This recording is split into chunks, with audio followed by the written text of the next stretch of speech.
Shkalla zyrtare e papunësisë në Shqipëri për popullsinë mbi 15 vjeç arriti në 8.8% në tremujorin e fundit të vitit 2024, duke shënuar një ulje me 0.8 pikë përqindje në krahasim me të njëjtin vit më parë.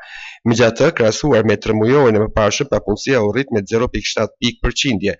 Sipas Instat, dhënat e anketës tremujore të forcave të punës reflektojnë edhe ndryshimet demografike që u evidentuan në censin e fundit. Krahasuar me tremujorin e mëparshëm, në tremujorin e fundit të vitit 2024, punësimi për popullsinë mbi 15 vjeç ul me 1.7%.